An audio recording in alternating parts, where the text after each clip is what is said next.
Hi ಎಲ್ರಿಗೂ ನಮಸ್ಕಾರ. ನಾನು ನಿಮ್ಮ ಮೇಘಾತ್ರೇಯ. Welcome to our channel. ಇವತ್ತು ನನ್ನ ಜೊತೆ ಇಬ್ಬರು ಸ್ಪೆಷಲ್ ಜೋಡಿ ಇದ್ದಾರೆ ಅಂತಲೇ ಹೇಳ್ಬೋದು. ಯಾಕಂದರೆ ಇಷ್ಟು ದಿನ ನೀವು ಅವ್ರನ್ನ ಸೋಷಿಯಲ್ ಮೀಡಿಯಾದಲ್ಲಿ ನೋಡಿರ್ತೀರ, ಇನ್ಸ್ಟಾಗ್ರಾಮಲ್ಲಿ, ಯೂಟ್ಯೂಬಲ್ಲಿ, ಹಾಗೆ ಒಂದು ಪ್ರೈವೇಟ್ ಪ್ರೋಗ್ರಾಮಲ್ಲಿ ಸಿಕ್ಕಾಪಟ್ಟೆ ವೈರಲ್ ಆಗಿತ್ತು ಅವ್ರ ವಿಡಿಯೋಸ್ ಎಲ್ಲ. ಅಂದರೆ ಈಗಲೂ ಕರ್ನಾಟಕದಲ್ಲಿರೋ ಪ್ರತಿಯೊಬ್ಬರೂ ನಾನು ನನ್ನ ಗಂಡ ಹಿಂಗಿರ್ಬೇಕಪ್ಪ, ನಾನು ನನ್ನ ಹೆಂಡತಿ ಹಿಂಗಿರ್ಬೇಕಪ್ಪ ಅಂದ್ಕೊಳ್ಳೋಷ್ಟು ರೋಲ್ ಮಾಡೆಲ್ಸು. ಆ್ಯಂಡ್ ಇವಾಗ ನಾನೇನಕ್ಕೆ ಇಲ್ಲಿ ಕರ್ಕೊಂಡು ಬಂದಿದ್ದೀನಿ ಅಂದರೆ, ಅವರಿವಾಗ ಸೋಷಿಯಲ್ ಮೀಡಿಯಾದಲ್ಲೆಲ್ಲ ದೊಡ್ಡ ತೆರೆ ಮೇಲೆ ಮಿಂಚೋದಕ್ಕೆ ರೆಡಿ ಆಗಿದ್ದಾರೆ. ಆ ಸಿನಿಮಾ ಯಾವುದು, ಅವ್ರು ಏನೇನು ಮಾಡಿದ್ದಾರೆ ಈ ಸಿನಿಮಾದಲ್ಲಿ ಎಲ್ಲ ಅವ್ರ ಬಾಯಿಂದನೇ ಕೇಳ್ತಾ ಹೋಗೋಣ. ಮೊದಲಿಗೆ ಕಾರ್ಯಕ್ರಮಕ್ಕೆ ವೆಲ್ಕಮ್ ಮಾಡಬೇಡ. ಹಾಯ್ ಮೌಲ್ಯ ಆ್ಯಂಡ್ ಪ್ರತೀಕ್. ಹಲೋ, ಹಾಯ್, ಹೇಗಿದ್ದೀರಾ? ನಾನು ಸೂಪರ್ ಆಗಿದ್ದೀನಿ, ನೀವಿಬ್ರು ಹೇಗಿದ್ದೀರಾ? ನಾನು ಸೂಪರ್ ಆಗಿದ್ದೀನಿ. ನಾವು ಚೆನ್ನಾಗಿದ್ದೀವಿ. ನೋಡಿದ್ರೆ ಗೊತ್ತಾಗ್ತಿದೆ, ನಿದ್ದೆ ಇಲ್ದಲೆ ಕಣ್ಣೆಲ್ಲ ಒಳಗೋಗ್ಬಿಟ್ಟಿದೆ. Very true. ಸೂಪರ್ ಆಗಿದ್ದೀನಿ ಅಂತ ಹೇಳ್ತಿದ್ದೆ. ಹೇಳಬೇಕಲ್ಲ, ನನ್ನ ಮುಖ ಕಣ್ಣು ನೋಡಿದ್ರೆ ಗೊತ್ತಾಗ್ತಾ ಇದೆ. ಅದು ನಿಜ ಹೇಳ್ಬೇಕು, ಹಾರ್ಡ್ ವರ್ಕ್ ಮಾಡಿದ್ದೀನಿ ನಾನು. ಹೌದೌದು. ಅವ್ರೊಂಥರ ನಿದ್ದೆ ಇಲ್ದೆ ನಿದ್ದೆ ನಾನೊಂಥರ ನಿದ್ದೆ ಇಲ್ದೆ. ಇಬ್ಬರಿಗೂ ಆಕ್ಚುಲಿ ಡಬಲ್ ಟಾಸ್ಕ್ ಇವಾಗ. ಯಾಕಂದ್ರೆ ಈ ಕಡೆ ಸಿನಿಮಾ ಅನ್ನೋದೊಂದ್ ಮಗು, ಈ ಕಡೆ ಮನೇಲಿ ಒಂದ್ ಮಗು ಇದೆ. ಸೊ ಎರಡೂ ಮಕ್ಳನ್ನ ಮ್ಯಾನೇಜ್ ಮಾಡ್ತಿದ್ದಾರೆ. ಹೌದು. ಸೊ ಹೇಗಿದೆ ಲೈಫ್ ಇವಾಗ ಕರೆಂಟ್ಲಿ? ಗೊತ್ತಾಗ್ತಾಯಿಲ್ಲ ದಿನಗಳು ಹೆಂಗೆ ಹೋಗ್ತಾ ಇದೆ ಅಂತ. ಮೊನ್ನೆ ತಾನೇ ಇನ್ನೂ 20 ದಿನ ಅನ್ನಂಗಿತ್ತು, ಈಗ ಆಲ್ರೆಡಿ ಒಂದು ವಾರ ಅನ್ನೋ ಥರ ಆಗ್ಬಿಟ್ಟಿದೆ. ಒಂಥರ ಎದೆ ಒಂಥರ ಎಕ್ಸಾಮ್ ಬರೀಬೇಕಾಗುತ್ತೆ, ಗೊತ್ತಾ, ಹಾರ್ಟ್ ಬೀಟ್ಸ್ ತಗ ಆ ಥರ ಒಂದು ಅಯ್ಯೋ ಬಂದ್ಬಿಡ್ತು ಆ ಥರ ಅಂತ. ಇನ್ನೂ ಕೆಲಸ ಆಗಿಲ್ಲ, ಮಾಡ್ತಾ ಇದ್ದೀವಿ ಅನ್ನೋ ಥರ. ಎಷ್ಟು ಕೆಲಸ ಮಾಡಿದ್ರು ದಿನಗಳು ಸಾಕಾಗ್ತಾಯಿಲ್ಲ. ಇನ್ನು ಗಂಟೆಗಳು, ದಿನಕ್ಕೆ 24 ಗಂಟೆ ಅಲ್ಲ, ಇನ್ನೂ ಜಾಸ್ತಿ ಇರಬೇಕಾಗಿತ್ತೇನೋ ಅಂತ ಫೀಲಿಂಗ್. ಜೊತೆಗೆ ನಿದ್ರೆ ಸ್ವಲ್ಪ ಕೊಟ್ಬಿಟ್ಟಿದ್ರೆ ಚೆನ್ನಾಗಿರ್ತಿತ್ತು. ನಿದ್ದೆ ಮಾಡೋಕ್ಕೆ ಟೈಮ್ ಸಿಕ್ಕಿದ್ರೂ ಟೆನ್ಷನ್ಗೆ ನಿದ್ದೆ ಬರಲ್ಲ, ಹಂಗಾಗ್ಬಿಟ್ಟಿದೆ ಲೈಫು. ಅಲ್ಲ, ನೀವು ಎಲ್ಲಾ ಕೆಲಸನೂ ಹಿಂಗ್ ಮೈ ಮೇಲೆ ಹೇಳ್ಕೊಂಡ್ಬಿಟ್ಟು ನಿದ್ದೆ ಇಲ್ಲ ಅಂತ ಕಂಪ್ಲೇಂಟ್ ಮಾಡಿದ್ರೆ ಏನ್ ಮಾಡೋದು? ಏನ್ ಮಾಡಕ್ಕಾಗುತ್ತೆ? ನೀವೇ ಮಾಡಿದಿರಾ, ಪ್ರೊಡಕ್ಷನ್ ನೀವೇ ಮಾಡಿದಿರಾ, ಎಡಿಟಿಂಗ್ ನೀವೇ ಮಾಡಿದಿರಾ, ಇನ್ನು ಏನೇನ್ ಮಾಡಿದಿರಾ? ಇದೆಲ್ಲ ಅನಿವಾರ್ಯ ಆಗೋಯ್ತು. ಅದಕ್ಕೋಸ್ಕರ ಡೈರೆಕ್ಷನ್ನು ನಾನೇ ಮಾಡ್ಕೊಬೇಕಾಗಿದ್ದು. ಅಫ್ಕೋರ್ಸ್ ಬೇರೆಯವ್ರು ಯಾರು ಚಾನ್ಸ್ ಕೊಡಲ್ಲ ಅಂತ. ಈವನ್ನು ಎಲ್ಲ ಕೆಲಸ ಎಡಿಟಿಂಗ್ ಎಲ್ಲ ಒಂದು ವಿಟಮಿನ್ ಎಮ್. ಸೊ ಅದಕ್ಕೋಸ್ಕರ ನಾನೇ ಟೈಮ್ ತೊಗೊಂಡು ನಾನು ಕಲ್ತಿರೋ ವಿದ್ಯೆಗಳನ್ನೆಲ್ಲ ಅಂದರೆ ಏನದು ನನ್ನ ಸಾರಸ್ವನ ಏನಂತಾರೆ ಅದಕ್ಕೆ, ಅದು ಎಲ್ಲಾನು ಧಾರೆ ಸರ್ವಸ್ವ ಅಲ್ಲ ಕಣೆ, ಸಾರಸ್ವ ಏನೋ ಒಂದು ಬಿಡಿ, ಎಲ್ಲಾದನ್ನು ಸರ್ವಸ್ವನ. ಓಕೆ, ಅದು ನಾನು ಎಂಟಿ ಹೇಳಿದ್ರೆ ಆ 10 ಕಾಸ್ಟ್ ರಾಂಗ್ ಗುರು ಅದು. ಓಕೆ, ಎಲ್ಲಾನು ಇದಕ್ಕೆ ಧಾರೆ ಎರೆದು ಬಿಟ್ಟಿದ್ದೀನಿ. ಸೊ ಜೊತೆಗೆ ನಾನು ನಿದ್ರೆನೂ ಧಾರೆ ಎರೆದು ಬಿಟ್ಟಿದ್ದೀನಿ.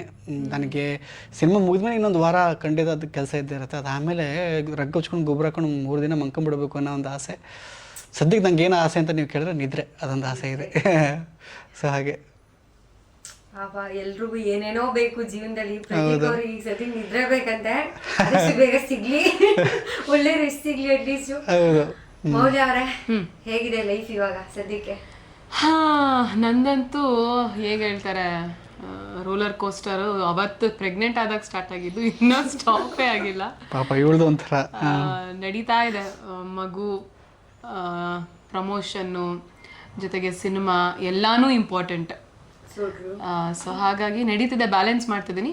ಬಟ್ ನಾನು ಎಂಜಾಯ್ ಮಾಡ್ತಿದ್ದೀನಿ, ಆನೆಸ್ಟಾಗಿ ಹೇಳ್ಬೇಕಂದ್ರೆ. ನಿದ್ರೆ ಇಟ್ಸ್ ಓಕೆ. ಅದು ಸ್ವಲ್ಪ ದಿನದ ಹಿಂದೆನೇ ಅಭ್ಯಾಸ ಆಗಿಬಿಟ್ಟಿತ್ತು ನಿದ್ರೆ ಕೆಡೋದು, ಪ್ರೆಗ್ನೆನ್ಸಿಲಿ ಮತ್ತು ಇವಾಗ ಪೋಸ್ಟ್ ಪಾರ್ಟಮ್ ಎರಡೂ.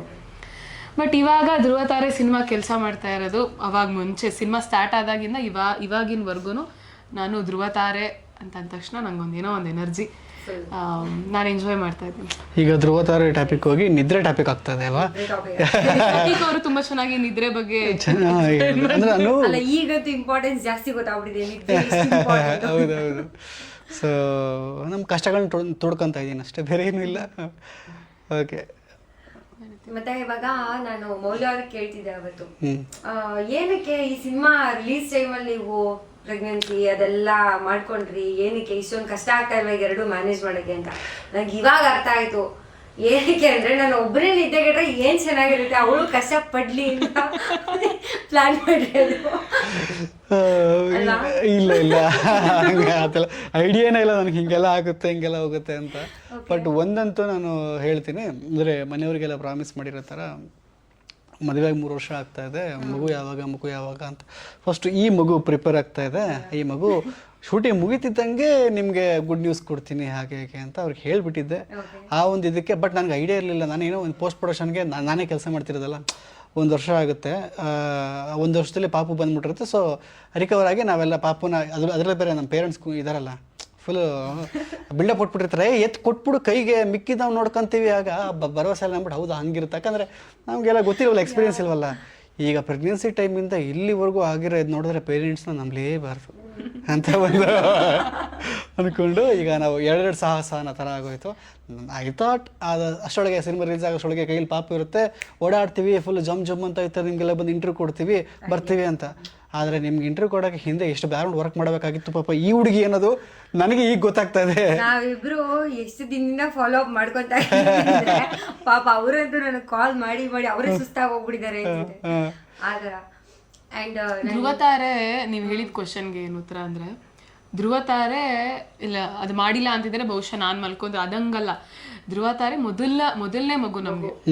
ಸೊ ಅದನ್ನ ಸಾಕೋದು, ಅದನ್ನ ಪ್ಯಾಂಪರ್ ಮಾಡೋದು, ಅದಕ್ಕೆ ಏನೇನು ಬೇಕು ನೀಡು ಎಲ್ಲ ಮಾಡೋಷ್ಟೊತ್ತಿಗೆ ಅವಾಗ್ಲೂ ಕೂಡ ನಿದ್ರೆ ಇಲ್ಲ ಇಬ್ರಿಗೂ. ಶೂಟಿಂಗ್ ಸಮಯ ಆಗಿರ್ಬೋದು, ಯಾಕಂದ್ರೆ ಇವರು ನಿದ್ರೆ ಮಾಡಿಲ್ಲ ಅಂದ್ರೆ ನಾನು ಮಾಡೋದಿಕ್ಕಾಗಲ್ಲ. ಅದಿಬ್ರು ಬ್ಯಾಲೆನ್ಸ್ ಮಾಡ್ಕೊಂಡು ಮಾಡ್ಬೇಕಂದ್ರೆ ನಿಮ್ ಮಗ ಬಿಡಲ್ಲ, ಅದೇ ವಿಷಯ. ಮಗನೂ ಬಿಡ್ತಿರ್ಲಿಲ್ಲ, ಈ ಮಗುನೂ ಬಿಡ್ತಾ ಇರ್ಲಿಲ್ಲ. ಯೋಚನೆ ತಲೆಗೆ ಎತ್ತು ಬಿಟ್ರೆ ಮುಗಿದೋಯ್ತು ಅನ್ನೋ ಥರ. ಸೊ ಅದು ಹಂಗಾಗ್ತಿತ್ತು. ಸೊ ಮೊದಲನೇ ಮಗು ಯಾವಾಗ್ಲೂ ನಮ್ಗೆ ಧ್ರುವ ತಾರೆ. ಬಟ್ ನಮಗೆ ಖುಷಿ ಇದೆ ಬಂದಿರೋ ಔಟ್ಪುಟ್ ಆಗಿರ್ಬೋದು. ಮತ್ತು ನನಗೆ ನನ್ನ ಟೀಮ್ ಎಲ್ಲರಿಗೂ ಒಂದು ಪ್ಲಸ್ ಪಾಯಿಂಟ್ ಏನಂತಂದರೆ ಔಟ್ಪುಟ್ ಮತ್ತು ಸಿನಿಮಾ ಮೇಲಿರೋ ನಂಬಿಕೆ.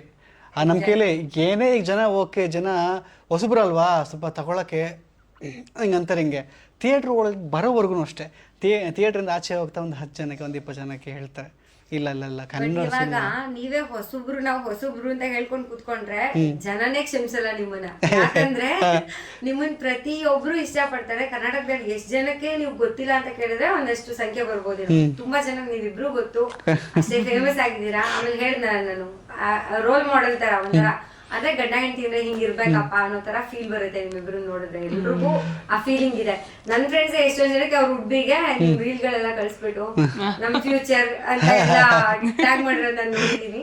ಸೊ ಅಲ್ಲ ಬಟ್ ನಾನು ಅದು ಈ ಸಿನಿಮಾ ಬಗ್ಗೆ ಏನಂದ್ರೆ, ಯಾಕಂದ್ರೆ ನಾವು ಹಂಗೆ ಕಾಂಟೆಂಟ್ ಕ್ರಿಯೇಟರ್ಸು ಅಥವಾ ನಾವು ಈ ಥರ ಒಂದು ಇನ್ಫ್ಲುಯೆನ್ಸರ್ ಅಂತ ಎಲ್ಲ ಏನು ಕರೀತಾರೆ, ಅದು ಜನಕ್ಕೆ ಸುಮಾರು ಜನಕ್ಕೆಲ್ಲ ಹಾಗೆ ಗೊತ್ತು. ನಾನೊಬ್ಬ 14 ವರ್ಷ ಸಿನಿಮಾ ಇಂಡಸ್ಟ್ರಿಯಲ್ಲೇ ಇದ್ದೀನಿ ಅಂತ ಗೊತ್ತಿಲ್ಲ.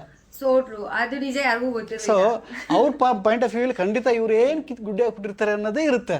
ಏನು ಇವ್ರು ಬರೀ ರೀಲ್ಸ್ ಮಾಡೋಕ್ಕೆ ಸೇರಿ, ಯೂಟ್ಯೂಬಲ್ಲಿ ಒಂದು ಕಾಂಟೆಂಟ್ ಮಾಡೋಕ್ಕೆ ಸೇರಿ, ಒಂದು ಸ್ಕಿಟ್ ಮಾಡೋಕ್ಕೆ ಸೇರಿ ಅಷ್ಟೇ.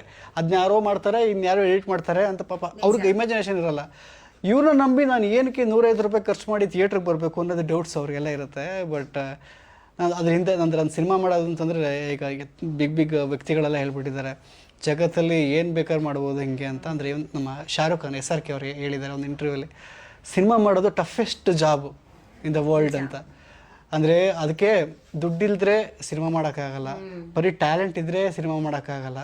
ಅದಕ್ಕೆ ಇವೆಲ್ಲ ಇದು ಪೇಷನ್ಸ್ ಇಲ್ಲ ಅಂತಂದರೆ ಸಿನಿಮಾ ಮಾಡೋಕ್ಕಾಗಲ್ಲ.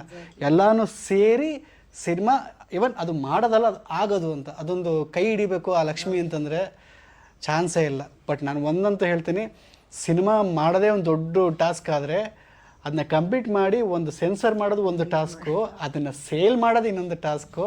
ಆ ಸಿನಿಮಾ ಕಂಪ್ಲೀಟ್ ಯಾರು ಬೇಕಾದ್ರೆ ಮಾಡ್ತಾರೆ, ಆದರೆ ಅವರು ಪೇಪರ್ ಮೇಲೆ ಬರೀಬೇಕಾದ್ರೆ ಒಂದು ಇಮ್ಯಾಜಿನೇಷನ್ ಆಗಿರುತ್ತಲ್ಲ, ಅಂದರೆ ನಾವು ಒಂದು ಥಾಟ್ ನಾನು ಹಿಂಗೆ ಔಟ್ಬಿಡ್ತಾ ಇರ್ತೀನಿ ಅಂತ, ಅದರಲ್ಲಿ ಸಿಕ್ಕಾಬಿಡಿ ಜನ ಸೋಲೋದು. ಯಾಕಂದರೆ ಹೋಗ್ತಾ ಪೇಷನ್ಸ್ ಕಳ್ಕೊಂಡು ಆ್ಯಕ್ಟರ್ಗಳೇ ಚೇಂಜ್ ಆಗಿ, ಡೈರೆಕ್ಟರ್ಗಳೇ ಚೇಂಜ್ ಆಗಿ ಅದು ತುಂಬ ಇದೆಲ್ಲ ಆಗುತ್ತೆ. ಸೊ ಅದನ್ನೆಲ್ಲ ಮೀರಿ ನಾನು ಸ್ಕ್ರಿಪ್ಟ್ ಮೇಲೆ ಏನು ಬರೆದಿದ್ದೆ ಅದು ಸ್ಕ್ರೀನಲ್ಲಿ ಬಂದಿದೆಯಪ್ಪ ಅನ್ನೋ ಒಂದು ತೃಪ್ತಿ ಇದ್ದಾಗ ಒಂದು ಕಾನ್ಫಿಡೆನ್ಸ್ ಬರುತ್ತೆ, ನಾನು ಇಲ್ಲ ನಾನು ಸಿನಿಮಾ ಗೆಲ್ಲುತ್ತೆ ಅಂತ. ಸೊ ಅದ್ರ ಮೇಲೆ ದೇವ್ರಿಗೆ ಬಿಟ್ಟಿದ್ದು, ಜನಗಳಿಗೆ ಬಿಟ್ಟಿತ್ತು. ಆಮೇಲೆ ಜನ ಬಂದು ಓಕೆ ನಂದು ಇಷ್ಟ ಆಯಿತು ಕಣ, ಇಷ್ಟ ಆಗಿಲ್ಲ ಕಣ ಅಂತ ಅಂಬೋದು ಬೇಷ್ ಅಂತಾರೋ, ಇಲ್ಲ ನೀವು ಸ್ವಲ್ಪ ತಿದ್ಕೋ ಅಂತಾರೋ, ಅದು ಜನಗಳಿಗೆ ಬಿಟ್ಟಿತ್ತು. ಅಷ್ಟಾದ್ರೂ ಹೇಳಿದ್ರೆ ಪುಣ್ಯ ಅನ್ಬೋದು. ನೆಗೆಟಿವ್ ಆಗಿ ಅನ್ಸಿದ್ರು ಪಾಸಿಟಿವ್ ಆಗಿ ಅನ್ಸಿದ್ರು ಹೇಳ್ಬಿಟ್ರೆ ಬಾಯ್ಬಿಟ್ಟು, ಹೌದು ಅದೊಂದು ಔಟ್ಪುಟ್. ಆಮೇಲೆ ಇನ್ನೊಂದು ನಮ್ಮ ಇದ್ರಲ್ಲಿ ಪ್ರಾಬ್ಲಮ್ ಏನಾಗ್ತಿದೆ ಅಂತಂದ್ರೆ, ಒಂದಷ್ಟು ಕ್ರೌಡ್ ಪ್ಲಿಂಗ್ ಅಂತೆಲ್ಲ ಒಂದಷ್ಟು ಬಿಸ್ನೆಸ್ ಇದೆ, ಪೂರ್ತಿ ಇದೆ. ಒಂದು ಎಲ್ಲ ಹೋಲ್ ಬರ್ತಾ ಇದೆ, ನಾನು ಇಷ್ಟು ಜನ ಕರ್ಸ್ಕೊಡ್ತೀನಿ, ಇಷ್ಟು ಜನ ಕರ್ಸ್ಕೊಡ್ತೀನಿ, ಬುಕ್ ಮೈ ಶೋಲಿ ಹಿಂಗೆಲ್ಲ ರಿವ್ಯೂ ಹಾಕಿಸ್ಕೊಡ್ತೀನಿ, ಹಿಂಗೆ ಎಲ್ಲ ಬಿಸ್ನೆಸ್ಸೇ. ಇವನ್ ಯೂಟ್ಯೂಬಲ್ಲಿ ನಾವು ಒಂದು ವ್ಯೂಸ್ ತರಿಸ್ಬೇಕು ಅಂತ ಎಲ್ಲ ಇಷ್ಟು ಕಾಸು ಇಷ್ಟಿಷ್ಟು ಹಾಕಿ ಸರ್, ಅದಕ್ಕೆ ಏನೋ ಇದ್ರದ್ದು ಅಂತ ಹೇಳ್ತಾರೆ, ಏನೋ ಪ್ಯಾನ್ ಅಲ್ಲ, ಎಂಥದ್ದು ವ್ಯೂಸ್ ಪ್ಯಾನ್ ಅಲ್ಲ ಅಂತ ಏನು CMM ಅಂತ ಅದೇನೋ ಒಂದು, ಅದೊಂದು ಇಂಡಸ್ಟ್ರಿನೇ ಅದು, ಆಯ್ತಾ. ಅದು ಬಂದು ಅವ್ರೇನೋ ವ್ಯೂಸ್ ಇನ್ಕ್ರೀಸ್ ಮಾಡೋದು, ಬಟ್ ಅದೇನೋ ಏನೋ ಫೇಕ್ ವ್ಯೂಸ್ ಅಲ್ಲ. ಬಟ್ ಅವ್ರ ಪ್ಯಾನಲ್ ಹೆಂಗಂತಂದರೆ ಕಂಪ್ಲೀಟ್ ಫೋನ್ ಅಂತ ದೊಡ್ಡ ಪ್ಯಾನಲ್, ಆಲ್ಮೋಸ್ಟ್ ಅದರಲ್ಲಿ ಒಂದು 500-600 ಫೋನ್ಗಳಿರುತ್ತೆ. ಅವರು ಗೋಡೆ ಮೇಲೆಲ್ಲ ಫಿಕ್ಸ್ ಮಾಡ್ಬಿಟ್ಟು ಸೊ ಅವ್ರು ಒಂದು ಕ್ಲಿಕ್, ಈಗ ನಾವು ಅವ್ರು ಪೇ ಮಾಡ್ತೀನಿ ಅಂತಂದ್ರೆ ಒಂದು ಕ್ಲಿಕ್ಕಲ್ಲಿ ನಿಮ್ಗೆ ಇಷ್ಟು 1000 ವ್ಯೂಸು, ನಿಮ್ಗೆ ಇಷ್ಟು 1000 ವ್ಯೂಸ್ಗೆ ಇಷ್ಟು ಪೇ ಅಂತ. ಸೊ ನಮ್ಮ ಬರೀ ಮಾಮೂಲಿ ಆಡಿಯನ್ಸ್ ಜೊತೆಗೆ ಅದೊಂದು ಅವ್ರು ಕ್ಲಿಕ್ ಕೊಡಿತ್ತು ಅಂದರೆ ಟ್ರೈನಿಂಗ್ ನಂಬರ್ 1 ಟ್ರೈನಿಂಗ್ ನಂಬರ್ 2 ಹೋಗುತ್ತೆ ಯೂಟ್ಯೂಬ್ ಆಲ್ಗಾರಿದಮ್. ಸೊ ನನಗೆ ಅದೆಲ್ಲ ಖರ್ಚು ಮಾಡೋಕೆ ಕಾಸಿಲ್ವೇ, ನೀವೆಲ್ಲ ನಾನು ಮಾಡಿಬಿಡ್ತಿದ್ದೆ ಹಿಂಗೆ ಅಂತ ನನಗಿರೋ ಸೋಷಿಯಲ್ ಮೀಡಿಯಾದಲ್ಲಿ ಅದು ಇದು ಮಾಡಿಕೊಂಡು ಹೋದ್ರೆ ಆರ್ಗಾನಿಕ್ ಹೋಗಲಿ. ಯಾಕಂದ್ರೆ ಆ ಥರ ಅಫ್ಕೋರ್ಸ್ ರೀಚ್ ಆಗುತ್ತೆ. ಈವನ್ ಆ ಥರ ಒಂದು ಟ್ರೈನಿಂಗ್ ನಂಬರ್ 1 ಅಂತ ಬಂದರೆ ಬೇರೆ ಜನಕ್ಕೂ ರೀಚ್ ಆಗುತ್ತೆ ಆ ಥರದ್ದೆಲ್ಲ. ಸೊ ಈ ಥರದ್ದೆಲ್ಲ ಬಿಸ್ನೆಸ್ ಇದೆ ಅಂತ ಏನು ಕೇಳ್ತಾ ಇದ್ದೀನಿ ಅಂದರೆ ತುಂಬ ಜನಕ್ಕೆ ಗೊತ್ತಿರಲ್ಲ ಇದ್ರ ಬಗ್ಗೆ. ಈ ಥರ ಒಂದು ಅಂಡರ್ ವರ್ಲ್ಡ್ ಇದೆ ಈ ಇಂಡಸ್ಟ್ರಿ ಹಿಂದೆ, ಎಲ್ಲ ಕ್ರೌಡ್ ಪುಲ್ಲಿಂಗ್ ಅನ್ನೋದು ಹೌದು. ಸಿಕ್ಕಾಪಟ್ಟೆ ಕಾಸಿದ್ರೇ ಕಾಸು ಎತ್ತಕ್ಕಾಗೋದು ಅನ್ನೋದನ್ನ ಹೇಳು ಮಾಡಿಸ್ದಂಗಿದೆ ಈ ಇಂಡಸ್ಟ್ರಿ. ಆ ನಂಬಿಕೆ ಮೇಲೆ ಓಕೆ ಥಿಯೇಟ್ರಿಗೆ ಜನ ಬಂದರೆ ನನ್ನ ಸಿನಿಮಾ ಎಷ್ಟು ಕಾನ್ಫಿಡೆಂಟ್ ಆಗಿದ್ದೀನಿ ಅಂದರೆ ಖಂಡಿತ ಒಂದು ಒಳ್ಳೆ ಫೀಲ್ನ, ಒಂದೊಳ್ಳೆ ಮೂಡ್ನ ತೊಗೊಂಡು ಹೋಗ್ತಾರೆ. ಒಂದು ವಾರ ಮೈಂಡಲ್ಲಿ ನಮ್ಮ ಸಿನಿಮಾನ ಪರಿವರ್ತನ್, ಇದು ಅಪೂರ್ವ ಅಂತ ಆ 2 ಕ್ಯಾರೆಕ್ಟರ್ಗಳನ್ನ ಮತ್ತೆ ಜ್ಞಾಪಿಸ್ಕೊತಾ ಇರ್ತಾರೆ. ಮತ್ತೇನೋ ಸರಿ ಹೋಗೋಣ ಅನ್ನೋ ಒಂದು ಫೀಲ್ ಆ ಥರ. ಅಂದರೆ ಆ ಥರ ಸಿನಿಮಾ ನಾನು ಏನಕ್ಕೆ ಇಷ್ಟೊಂದು ಕಾನ್ಫಿಡೆಂಟಾಗಿ ಹೇಳ್ತೀನಿ ಅಂತಂದರೆ ಆ ಹಾರ್ಡ್ ವರ್ಕ್ ನನಗೆ ಪೇ ಮಾಡುತ್ತೆ ಅನ್ನೋ ಒಂದು ನಂಬಿಕೆ. ಸೊ ಇದನ್ನೆಲ್ಲ ಹೇಳಿ ಈಗ ಪ್ರಮೋಷನ್ಗೆ ನೀವೆಲ್ಲ ಸಾಥ್ ಕೊಡ್ತಾ ಇದ್ದೀರಾ ಈ ಥರ. ಅಂದರೆ ಈಗ ನನಗೆ ಪ್ರಮೋಷನ್ ನನಗೆ ಯಾವ ಥರ ಮಾಡ್ತಾಯಿದ್ದೀನಿ ಅಂತಂದರೆ ಸುಮಾರು ನನ್ನ ಆಡಿಯನ್ಸ್ ಆಗಿರ್ಬೋದು ಅಥವಾ ನನ್ನ ಫಾಲೋವರ್ಸ್ ಆಗಿರ್ಬೋದು, ಏನು ಗುರು ಇವ್ನು ಇರೋದ್ರಲ್ಲಿ ಎಲ್ಲ ಹಿಂಗೆ ಮುಗಿಸ್ಕೊಂಡ್ಬಿಡ್ತಾನೆ ಅಂತ ಅನ್ಕೊತಾರೆ ಅವರು. ಬಟ್ ನನಗೆ ರಿಯಾಲಿಟಿ ಅಂತಂದರೆ ಕೈಲಿ ಕಾಸಿಲ್ಲ. ಸೊ ಅದಕ್ಕೆ ನನ್ನ ಸ್ನೇಹಿತರುಗಳನ್ನ ಬಳಸ್ಕೊಂಡು ಇವ್ರನ್ನ ಹೆಲ್ಪ್ ತೊಗೊಂಡು ಎಲ್ಲ ಮೀಟ್ ಮಾಡಿ ಸುಮಾರು ಜನ ಸಪೋರ್ಟ್ ಮಾಡ್ತಾಯಿದ್ದಾರೆ. ಸುಮಾರು ಜನ ಮಾಡ್ತೀನಿ ಅಂತ ಫೋನ್ ರಿಸೀವ್ ಮಾಡ್ತಾಯಿಲ್ಲ. ಸುಮಾರು ಜನ ಇಂಡೈರೆಕ್ಟಾಗಿ ಟರ್ನ್ ಕೊಡ್ತಾ ಇದ್ದಾರೆ. That's okay. ಇವೆಲ್ಲ ಈ ಟೈಮಲ್ಲಿ ಕಾಮನ್. ಏನೇನು ಬರುತ್ತೋ ಅದೆಲ್ಲ ಅಕ್ಸೆಪ್ಟ್ ಮಾಡ್ಕೊಂಡು ಪರವಾಗಿಲ್ಲ. ಈಗ ಸದ್ಯಕ್ಕೆ ಎಲ್ಲದನ್ನು ಹೆಂಗ್ ವರ್ಕ್ ಸ್ವೀಕರಿಸಿ ಫ್ಯೂಚರ್ ಇದೆ ಖುಷಿಯಿಂದ ತಗೊಂತಾ ಇದೀವಿ. ಬಟ್ ಅದ ಯಾರ್ಯಾರು ನಂಬಿ ನಮ್ಗೆ ಪ್ರಯತ್ನ ಹೆಲ್ಪ್ ಮಾಡ್ತಿದಾರಲ್ವಾ ಅವ್ರಿಗೆಲ್ಲಾರ್ಗು ಥ್ಯಾಂಕ್ಸ್. ನಿಜವಾಗ್ಲು ಅದರಲ್ಲಿ ಆಟೋ ಬಾಂಧವರು ಇದಾರಲ್ಲ, ಆಕ್ಚುಲಿ ಅದಕ್ಕೂ ಒಂದು ಅಂದರೆ ತಪ್ಪಲ್ಲಿ ಅಂದರೆ ಒಬ್ಬರೇ ಎಲ್ಲ ಕೆಲಸ ಮಾಡೋಕ್ಕಾಗಲ್ವಲ್ಲ. ಈಗ ಪರ್ ಆಟೋ 120-100 ರೂಪೀಸ್ ಅಂತಂದ್ರೆ ನಮ್ಮ ಹತ್ರ ಇಲ್ಲ ಹಂಗೆ. ಸೊ ನಾವೀಗ ನಮ್ಮ ಲಿಟ್ರಲಿ ಹೆಂಗೆ ಆಗಿದೆ ಅಂತಂದ್ರೆ ನಾವೇ ಹೋಗಿದ್ದೀವಿ, ಗ್ರೌಂಡ್ಗೆ ಇಳಿದಿದ್ದೀವಿ. ಗ್ರೌಂಡ್ ಇಳಿದ್ಬಿಟ್ಟು ಈ ಥರ ಹಿಂಗಿದೆ ಪಾಪ ರುಬ್ಬುತ್ತಾ ಇದ್ದೀರಲ್ಲ ನೀವು ಅಂತ ನಿಜವಲ್ಲ. ಯಾಕಂದ್ರೆ ನಾವು ಹಾರ್ಡ್ ವರ್ಕ್ ಮಾಡಲೇಬೇಕಲ್ಲ, ಇಲ್ಲಾಂತಂದ್ರೆ ಆಗಲ್ಲ. ಅಷ್ಟು ಕಾಸಿಲ್ದಿರೋ ಕಾರಣ ನಾವೇ ಸ್ಟಿಕರಿಂಗ್ ಪ್ರಿಂಟ್ ಹಾಕ್ಸ್ಕೊಂಡು ನಾವೇ ಹೋಗ್ಬಿಟ್ಟು ಆಮೇಲೆ ನನ್ನ ಟೀಮ್ ಇದಾರಲ್ಲ, ನಾವು ಹ್ಯಾಟ್ಸ್ ಆಫ್ ಹೇಳ್ತೀನಿ. ನನ್ನ ಭರತ್ ಆಗಿರ್ಬೋದು ಅಥವಾ ನಿತಿನ್ ಆಗಿರ್ಬೋದು, ಅವರೆಲ್ಲ ನಿಂತ್ಕೊಂಡು ಒಬ್ಬೊಬ್ಬರ ಹತ್ರನೂ ಮಾತಾಡಿ ಅದನ್ನು ಅವ್ರಿಗೆ ಒಂದು ಕನ್ನಡಕ್ಕೆ ಸಪೋರ್ಟ್ ಮಾಡಿ ಅಂತ ಕೇಳ್ತಾ ಇದ್ದೀವಿ. ಒಂದು ಆಮೇಲೆ ಅವ್ರ ನಂಬರೆಲ್ಲ ಇಸ್ಕೊಂಡು ನನ್ನ ಸಿನಿಮಾ ನಾನು ಸಕ್ಸಸ್ ಪಾರ್ಟಿ ಮಾಡ್ತೀನಿ. ಅದ್ರಲ್ಲಿ ಅವಾಗ ನಾನು ಹಿಂಗೆ ಏನೋ ಒಂದು ಒಟ್ಟಿಗೆ ಕರೆದು ಒಂದೊಳ್ಳೆ ಪಾರ್ಟಿ ಮಾಡೋಣ ನಾವೆಲ್ಲ ಎಲ್ಲ ಆಟೋ ಚಾಲಕರು ಅಂತ ಅಂದ್ಬಿಟ್ಟು ಒಂದಷ್ಟು ಮಾತಾಡ್ತಾ ಇದ್ದೆ. ಅವ್ರ ಥರ ಹಾಗೆ ಹೇಳ್ತಾ ಇದ್ದೆ. ಅದಕ್ಕೊಂದು ವಿಸಿಟಿಂಗ್ ಕಾರ್ಡ್ ಥರ ಮಾಡಿ ನೀವೀಗ ನನಗೆ ಈಗ ಒಂದು ಸಹಾಯ ಮಾಡಿಕೊಡಿ ನೆಕ್ಸ್ಟು ಅಂತ. ಬಟ್ ಅವರೇ ಕೆಲವೊಬ್ಬರು ಬಂದು ಇದೆಲ್ಲ ಏನಾದಿದ್ರು ಕೊಡು ಹಾಕೋತೀನಿ ಅಂತ ಅಂದರೆ ಬೇರೆಯವ್ರೆಲ್ಲ ಏನು ಮಾಡ್ತಾರೆ ಅಂದರೆ 100 ರೂಪಾಯಿ ಇದು ಮಾಡಿಬಿಡ್ತಾರೆ. ಕೆಲವೊಬ್ರು 50 ರೂಪಾಯಿದು ಏನೊಂದು ಗ್ಯಾಜೆಟ್ಸು ಸಮಥಿಂಗ್ ಕೊಟ್ಬಿಟ್ಟು ಒಂಥರ ಖುಷಿ ಪಡಿಸ್ಬಿಡ್ತಾರೆ. ನನಗೇನಂತಂದ್ರೆ ಅದೆಲ್ಲ ಅವಮಾನ ಅಂತ ಅನ್ಕೋತೀನಿ. ಯಾಕಂದರೆ ದಿನಕ್ಕೆ ಅಷ್ಟೊಂದೆಲ್ಲ ಸಂಪಾದನೆ ಮಾಡೋರು 100 ರೂಪಾಯಲ್ಲಿ ಅಥವಾ 50 ರೂಪಾಯಿ ಕೊಟ್ಬಿಟ್ಟು ನೀವು ಹಾಕೊಳ್ಳಿ ಅಂತಂದ್ರೆ ಅದು ಅಭಿಮಾನ ಆಗಲ್ಲ. ಅದು ಅಂದರೆ ಅದಕ್ಕೆ ನಾನು ಬಂದಿಲ್ಲ, ನೀವು ಕನ್ನಡಕ್ಕೆ ಸಪೋರ್ಟ್ ಮಾಡ್ತೀರ ಅಂತ ಗೊತ್ತು. ಕೆಲವೊಬ್ರು ಮಾಡ್ತಾರೆ, ಕೆಲವೊಬ್ರು ಮಾಡಲ್ಲ. But okay, that's okay. ಒಂದು 100 ರೇಷಿಯೋಲಿ ಒಂದು 20 ಜನ ಅಕ್ಸೆಪ್ಟ್ ಮಾಡ್ತಾರೆ, ಮಿಕ್ಕಿದ್ದು 80 ಜನ ಬಂದು ಒಂಥರ ಮಾತಾಡ್ಬಿಟ್ಟು ಕಳಿಸ್ತಾರೆ. ಅದೆಲ್ಲ ನಮ್ಮ ಹುಡುಗರೆಲ್ಲ ಫೇಸ್ ಮಾಡಿದ್ದಾರೆ. ಅದರದ್ದು ಇದು ಆಟೋದವರು ಹೇಗೆ ಅಂತಂದ್ರೆ ತುಂಬಾ ಖುಷಿ ಆಗುತ್ತೆ. ನಾವು ಮೊನ್ನೆ ವಿಡಿಯೋ ಮಾಡಿ ನೀವು ನೋಡಿರ್ತೀರ, ಅವರಲ್ಲಿ ಇದೆ ಅಲ್ಲ ಇನ್ನೋಸೆನ್ಸ್, ಅದೇ ಇವಾಗಿನ ಕನ್ನಡ ಇಂಡಸ್ಟ್ರಿಗೆ ಒಂದು ಬೆನ್ನೆಲುಬು ಅಂತ ಹೇಳ್ಬೋದು. ಇವಾಗನಲ್ಲ, ಅವಾಗ್ಲಿಂದನೂ ಕನ್ನಡಕ್ಕೆ ಬೆನ್ನೆಲುಬು ಆಟೋದವ್ರೆ ನಾನು ನಂಬೋದು. ಹೌದು, ನಿಜ. ಅದು ಶಂಕರಣ್ಣನ ಕಾಲದಿಂದನೂ ಪ್ರೂವ್ ಆಗಿದೆ. ಇವತ್ತು ಅವ್ರನ್ನ ನೀವ್ ನೋಡ್ದಂಗೆ ಎಲ್ಲಾ ಆಟೋ ಮುಂದೆ ಸ್ಟಿಕರ್ ಅಂಟಿರ್ತಾರೆ, ಅವ್ರ ಕೋಟ್ಸ್ ಎಲ್ಲ ಹಾಕೊಂಡಿರ್ತಾರೆ. ಅಂದ್ರೆ ಆಬ್ವಿಯಸ್ಲಿ ಕನ್ನಡ ಇಂಡಸ್ಟ್ರಿಗೆ ಅವ್ರ ಸಪೋರ್ಟ್ ಯಾವಾಗಿಂದನೋ ಇದೆ. ಪ್ರತಿ ಸಿನಿಮಾ ಬಂದಾಗ ಆಟೋ ಪ್ರಮೋಷನ್ ಒಂದು ಮೇಜರ್ ಪಾಯಿಂಟ್. ಎಲ್ಲಾ ಸಿನಿಮಾಗೂ ಫಸ್ಟ್ ಪ್ರಿಫರ್ ಮಾಡ್ತಾರೆ. ಆಮೇಲೆ ಮೊನ್ನೆ ಮಾತಾಡ್ತಿರ್ಬೇಕಾದ್ರೆ ಅವ್ರು ಅದೇ ಹೇಳಿದ್ದು, ಫಸ್ಟ್ ಶೋ ಹೋಗೋದು ಫ್ಯಾಮಿಲಿ ಅವರಲ್ಲ ಸರ್, ಶುಕ್ರವಾರ ಆಟೋದವರು ಅಂತ. ಅದೆಷ್ಟು ಟ್ರೂ ಅಲ್ಲ. ಫಸ್ಟ್ ಶೋ ಅಲ್ಲಿ ಸಿಂಗಲ್ ಥಿಯೇಟರ್ ಆಗಿರ್ಬೋದು, ಎಲ್ಲ ಕಡೆ ಆಟೋಗಳು ಹೆಂಗ್ ಕ್ಯೂ ನಿಂತಿರುತ್ತದು. ಅವ್ರಗಳ ಸಪೋರ್ಟು ಮತ್ತು ಟ್ರೂ ಕನ್ನಡ ಫ್ಯಾನ್ಸು. ಕನ್ನಡ ಕೆಲವೊಂದು ಇದರ ಇನ್ನು ನಮ್ಮ ಚಿತ್ರರಂಗ ಅಷ್ಟು ಉಳಿದಿದೆ ಅಂತಂದರೆ ಕಾರಣ ಮೇಜರಾಗಿ ನಾನು ನಂಬೋದು ಕನ್ನಡ ಸಿನಿಮಾ ಬಿಟ್ಟು ಬೇರೆ ಸಿನಿಮಾ ನೋಡಲ್ಲ ಅಂತ ತುಂಬ ಜನ ಇದ್ದಾರೆ. ನಮ್ಮ ಡಿಸ್ಟ್ರಿಬ್ಯೂಟರ್ ಅದೇ ಹೇಳ್ತಾರೆ. ಇಲ್ಲ ಸರ್, ಎಷ್ಟೇ ಲ್ಯಾಂಗ್ವೇಜ್ ಬಂದ್ರು ಅದು ಹೃದಯಕ್ಕೆ ಹತ್ರ ಆಗುತ್ತೆ ಅಂತ ಫೀಲ್ ಆಗಲ್ವೇನೋ. ಕನ್ನಡ ಮೂವಿ ನೋಡ್ಕೊಂಡು ಆರಾಮಾಗಿ ಅಂಥವ್ರಿಂದನೇ ಅಂಥವ್ರು ನಂಬಿನೇ ಇನ್ನೂ ಹೊಸಬ್ರುಗಳು ಟ್ರೈ ಮಾಡ್ತಾ ಇದ್ದಾರೆ, ಇನ್ನೊಂದಷ್ಟು ಡಿಸ್ಟ್ರಿಬ್ಯೂಟರ್ಗಳೆಲ್ಲ ಮುಂದೆ ಬರ್ತಾ ಇದ್ದಾರೆ, ಪ್ರೊಡ್ಯೂಸರ್ಸು ಮುಂದೆ ಬರ್ತಾ ಇದ್ದಾರೆ. ಬಟ್ ಏನಂತಂದರೆ ನನಗೆ ಈಗಿನ ನಡುವೆ ನಮ್ಮ ಇಂಡಸ್ಟ್ರಿಯಲ್ಲಿ ಏನಾಗ್ತಿದೆ ಅಂತಂದರೆ ಸಿನಿಮಾನ ನಂಬ್ಕೊಂಡು ಲಕ್ಷಾಂತರ ಜನ ಇದು ಮಾಡ್ತವ್ರೆ.